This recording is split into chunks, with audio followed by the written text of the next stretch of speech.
What is up, harvesters? Welcome back to the returning viewers, and if you're brand new here, welcome to Hobby Harvest. My name is Ken. So today I want to talk to you guys about how to create a deer funnel out of a deer trail. Now, if you guys are anything like me, when I started hunting, I got out in the woods, I looked for a bunch of deer sign, areas where deer trails crisscrossed each other, there was other sign in the area. I set up a stand there and I hunted there, waiting for a deer to walk by. Now, essentially, that's what we're looking for still in this video. We're going to talk about how we sweeten that up. And each step that I tell you is going to sweeten that up a little bit more. We're going to start with what you should do first if you don't have all the time in the world to do all of these steps. But you do ideally want to do all of these things. And these are things you can do on public or private land. If you are on public land, many of those properties are going to allow you to cut trees, trim trees, as long as you use hand tools. Of course, make sure that that is indeed the case on the specific piece of public property you are on before you go ahead and do that. But that is all we're going to need to do this, are simple hand tools. And that's what's going to really turn a simple deer trail into a deer funnel for you in the deer woods. So, like I said, the first thing you're looking for is to find those deer trails that crisscross. Now, these are going to be in an area, hopefully, that is also sort of a choke point via topography or via the cover in the area, or maybe there's some water sources or marshes or something that the deer are trying to stay out of to keep their feet dry. But this is going to probably already be a natural funnel in the woods if there are a bunch of deer trails crossing in this area. Now, we want to sweeten that up though. And this is exactly how I learned to hunt. This is how my dad and my grandpa taught me how to hunt years ago. So this is what I did initially, and then it took me years to actually learn how to sweeten these things up. So let's get into it. The first thing you want to do in that crisscross trail area is you want to put in a mock scrape. So to put in that mock scrape, you want to find an area in the general area of the center of where these trails are crisscrossing, but it needs to be a flat space, probably about 10 feet in diameter. You want to get in there with either a steel rake, or a lot of times I just use the tread on the bottom of my boot, and you want to kick everything out of there and clear it all the way down to the soil. So every blade of grass, every rock, every root, everything out of there. Now, yeah, using a steel rake is going to be a lot easier. I also want to make sure that exposed dirt patch is as big as about 2 to 3 feet in diameter. So a lot bigger than what you're going to see a natural scrape in the woods. This is just to get that aroma of that exposed earth in the air. I'm pretty sure the deer can smell that because they come to it right away. I usually have deer activity in my mock scrapes less than 24 hours after putting them in. Now, once you've scraped up the dirt, you do want to hang a branch above that. You're going to want that branch to be about 1.5 to 2.5 inches in diameter. You're going to want it to be about 6 feet long, and you're going to want the bottom of that stick over the top of that scrape about waist high off the ground. Now, the more girthy of a stick you can get, the better, or the more rigid, I guess I should say.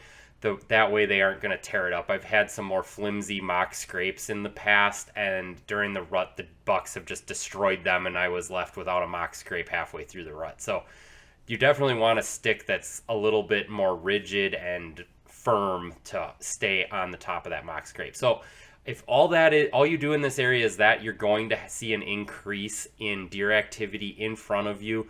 Now, you are also, with this mock scrape, putting those deer right in front of you. So make sure that you have your stand location in a nice spot that overlooks that mock scrape, because that's where you're going to have a nice stopped shot on those deer in that area. They're going to make sure if they come anywhere near that area, they go and hit that mock scrape. It's going to put them right in a shooting lane in front of you. How many times have you guys had a deer walk right behind you and you wish you would have just come 10 yards, 20 yards, 30 yards the other direction so that you would have had a shot on him? Well, this is what that mock scrape does for you. There is a much higher probability he's going to touch that mock scrape before passing through the area. So the next thing you guys want to do is you want to get out there with a handsaw, with a clippers, whatever, and you want to open up the deer trails that are the ones you want them to use. So if this is an intersection of deer trails, let's say there's 2 going off this way and those same 2 go off that way. So you essentially have 4 points coming into this central point where you put that mock scrape.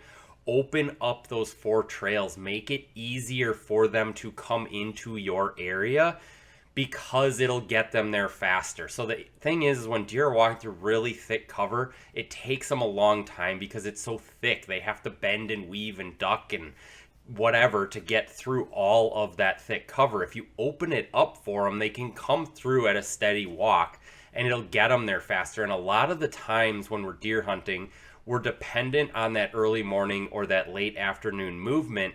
And the problem is a lot of guys will say, oh, my deer went nocturnal. It's not that they went nocturnal. They just didn't get to you in time before it got dark out. So if you open up these trails, say 100 yards in either direction or further if you have the time, that'll help them to get to you faster when they're in your area. So they're not having to slow down to wind through some thick cover or whatever. Now, don't just make these like straight shooting lanes. These deer trails are naturally going to bend and weave their way kind of through the terrain. You want to keep that. Don't open these up in like straight lines because deer do not like to be able to just see straight 100 yards through the woods.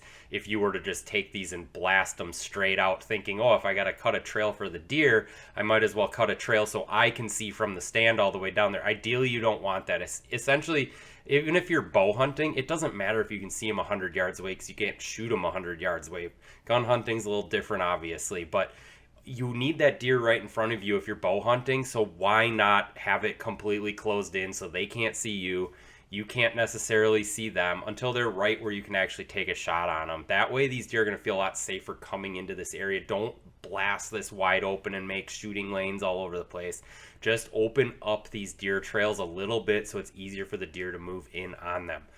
Now, the next thing you want to do is you have all of this brush that you've cut out. Maybe you cut some logs up that were down trees or whatever. What you want to do now is use that brush and pile it up where you want the deer to not go. So ideally, like I was saying earlier, you don't want the deer to go behind you. So if you have enough brush piled up from doing this, you can kind of make like a line that goes straight behind you that will make it sort of like a dam. So the deer have to go around, ideally in front of you. Now, yeah, they could go further even behind you, but that mock scrape should really make them decide to come in front of you. The other thing is beyond that mock scrape in front of you, you can continue that line and pile brush up. So they have to come through this pinch point, through this choke point. That's what's going to create a deer funnel for you. Now, if all of that brush that you cut down to clear up the trails wasn't enough to do all of this, you can cut down other trees, but I recommend cutting them down at about chest high.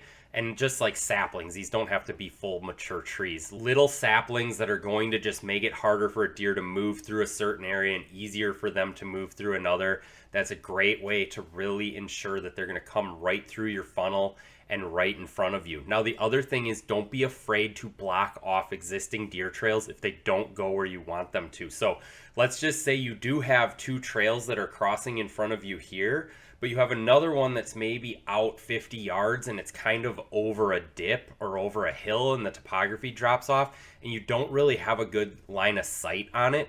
You can block that trail off and essentially reroute it up the hill so that they have to go through your pinch point up there. Now, yeah, they may, again, avoid it and go down the other way and go even further down the hill, but you can block off deer trails that are not in the perfect area for you. So just keep these things in mind. These are great ways to turn any deer trail in the woods very simply, very cheaply into a pinch point for you. Now, if you guys want to learn about where ideally to put these based on food sources, based on bedding areas, there are some other great videos on my channel. If you guys enjoyed this video, do me a favor, hit that like button, hit that subscribe button if you haven't already. I do wish you guys luck this season. If you enjoyed this video, YouTube thinks you're going to enjoy this one. Otherwise, go check out this one, and I'll catch you guys on the next one.